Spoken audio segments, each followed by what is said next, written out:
बेटा class 11th आप लोगों का अब नेक्स्ट प्रोग्राम जो है वो है आपका enter any character and print it is vowel और नॉट। आप लोगों को जो मैंने क्लास में बताया था लास्ट क्लास में, उसमें मैंने आपको नेस्टेड इफ के बारे में बताया था, जिसमें आप लोगों को लॉजिकल ऑपरेटर पर काम करवाया था। एज इट इज अब हम उसे आगे बढ़ा रहे हैं और यहाँ जो प्रोग्राम बता रहे हैं वो है वॉवेल का। बेटा आप लोग ये ध्यान दीजिए, वॉवेल्स कितने होते हैं? एटलीस्ट 5 वॉवेल्स होते हैं हमारे पास, ए ई आई ओ यू। आपके पास जब 5 वॉवेल्स हैं तो अगर आप ई इंसर्ट करेंगे तो भी वॉवेल आना चाहिए, ए इंसर्ट करेंगे तो भी वॉवेल आना चाहिए।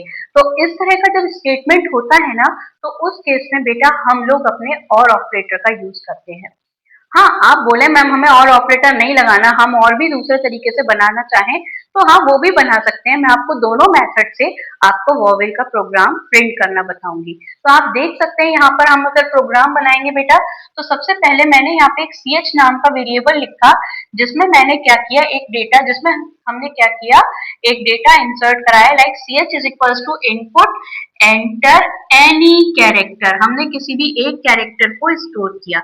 जब हम इस कैरेक्टर को स्टोर करेंगे तो उसके बाद कोई कैलकुलेशन नहीं है, इसलिए मैं डायरेक्ट इफ को इंसर्ट करूंगी। तो यहाँ पर आ गया if C H is equals to A और C H is equals to I और C H is equals to O और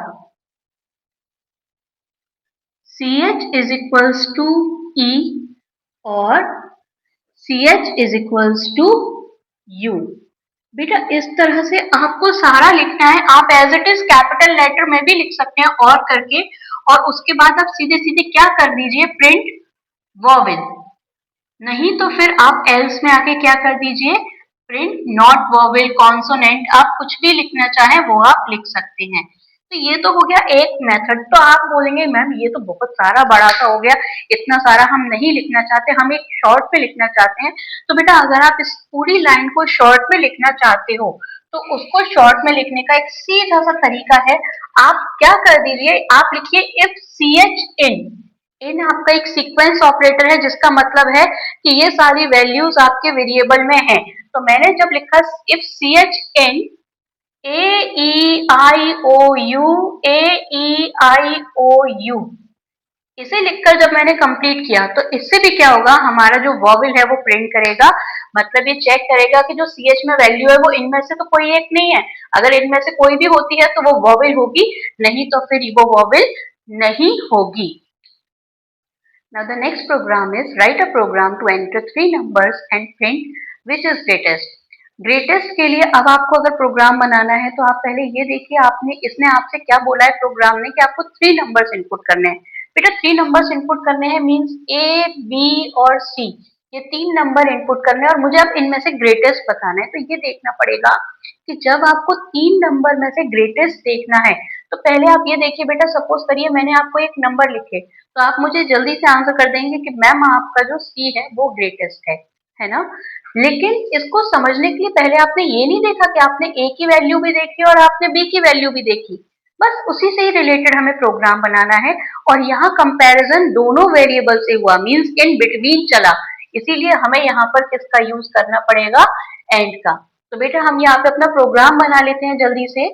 हमने यहाँ पे लिखा ए बी सी, यानी कि int input enter a, int input enter B और इंट इनपुट एंटर सी।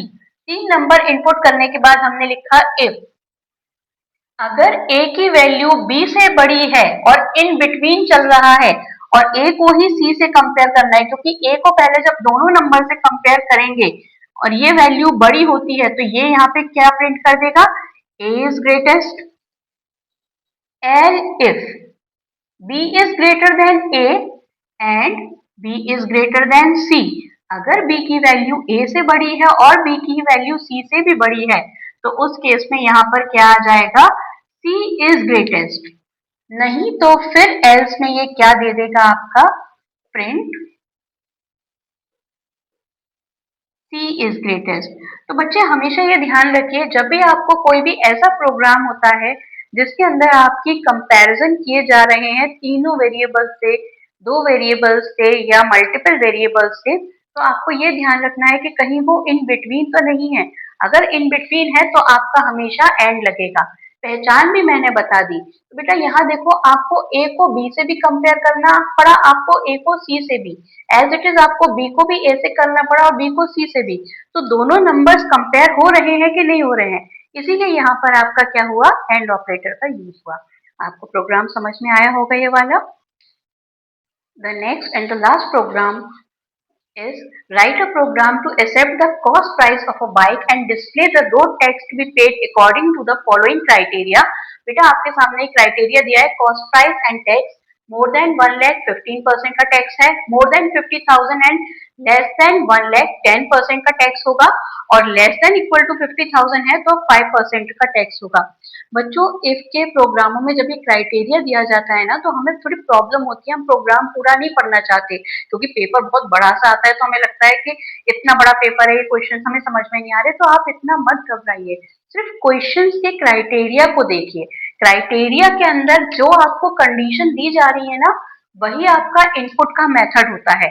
तो ये मेरा क्या हो जाएगा, इनपुट हो जाएगा। इसीलिए कॉस्ट प्राइस को मैंने सीपी मान के इंसर्ट किया कि इंट इनपुट कॉस्ट प्राइस या एंटर कॉस्ट प्राइस, कुछ भी लिख लेते हैं, मैंने शॉर्ट में मैसेज लिख लिया। फिर इसके बाद मुझे और कुछ नहीं बोला गया है, मुझे सिर्फ ये बोला गया है कि बाइक का प्राइस आपने इनपुट किया, अब आप उसका रोड टैक्स कैलकुलेट कर लीजिए।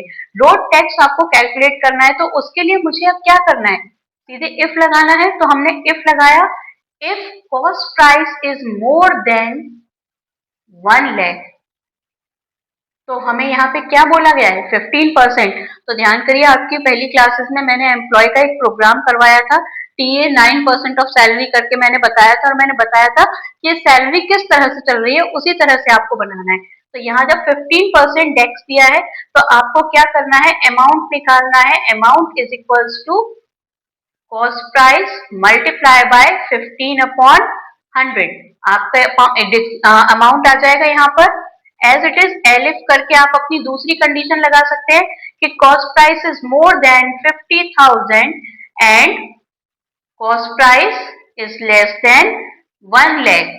ठीक है, तो आपको यहाँ पे क्या करना होगा, अब यहाँ पर आपका टैक्स क्या आ जाएगा, जो टैक्स है उसे मैंने अमाउंट नाम का वेरिएबल ले लिया है, तो यहाँ आपका 10% है, तो CP multiply by 10/100 as it is. अब यहाँ पर एल्स में करके आप चाहें तो लिख सकते हैं, या फिर एलिफ में करके भी लिख सकते हैं, तो मैं एल्स में ही किए दे रही हूँ।